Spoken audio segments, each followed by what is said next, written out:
মজলুম জননেতা আমাদের প্রিয় নেতা এটিএম আজহারুল ইসলাম ভাইয়ের মুক্তির দাবিতে এই আয়োজিত সমাবেশে সম্মানিত সভাপতি, সম্মানিত প্রধান অতিথি সহ কেন্দ্রীয় এবং স্থানীয় জেলা নেতৃবৃন্দ, সমবেত চট্টলার বিভিন্ন অঞ্চল থেকে আগত চট্টলার বন্ধু এবং ভাইগণ, আসসালামু আলাইকুম রহমতুল্লাহি ওয়া বারাকাতুহু।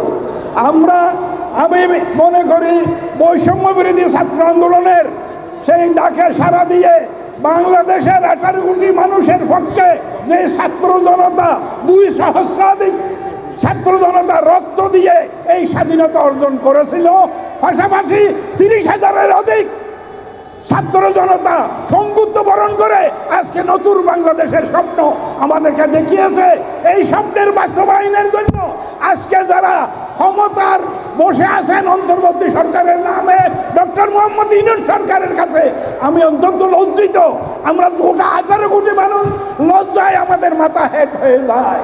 6 মাস কেন এটিএম আজহারুল ইসলামের মতো একজন নেতা আপনার কারাগারে এখনো বদলি আছে? আমরা আপনাদেরকে জানতে চাই।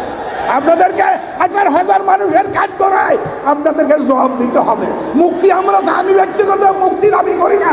আমি মনে করি আপনাদেরকে এই অবিলম্বে তাকে যে এতদিন মুক্তি দেন নাই তার জবাবদিহিতা জনতার কাজ করায় বাংলাদেশের 18 কোটি মানুষের সামনে আপনাদেরকে দিতে হবে। নতুবা আপনাদেরকে বাংলার জনগণ মনে করবে আপনাদের মধ্যেও কোনো বোধহয় সেই চেতনার তথাকথিত চেতনা বিরোধী চেতনা লালনকারী ঘাতক দালাল নির্মূল কমিটির কোনো লোক বোধহয় আপনাদের পিছনে কাজ করছে। এই জন্য বন্ধুগণ, সরকারকে আমরা হুঁশিয়ার করতে চাই, জামাত ইসলামীকে একবারে এত সহজ সরল আমির জামাত ডক্টর শফিকুর রহমানের মানবিক নেতার মানবতা দেখে আপনারা দুর্বলতা বাঁচবেন না। জামাত এত সোজা আঙ্গুলে কি উঠে না। জামাত ইসলামী সহজ সরল দল করে কিন্তু আঙ্গুল বাঁকা করতে জানে। এই জন্য অবিলম্বে আমরা মনে করি শুধু মুক্তি নয়, এটিএম আজহারুল ইসলামের এতদিনকার যে 15 বছরের জীবন আপনি ধ্বংস করেছে, যারা ধ্বংস করেছে তাদের যেমন বিচার হবে, আপনারা যে এতদিন মুক্তি দেন নাই তার ক্ষতিপূরণ সহ তাকে মুক্তি দিতে হবে। আসসালামু আলাইকুম।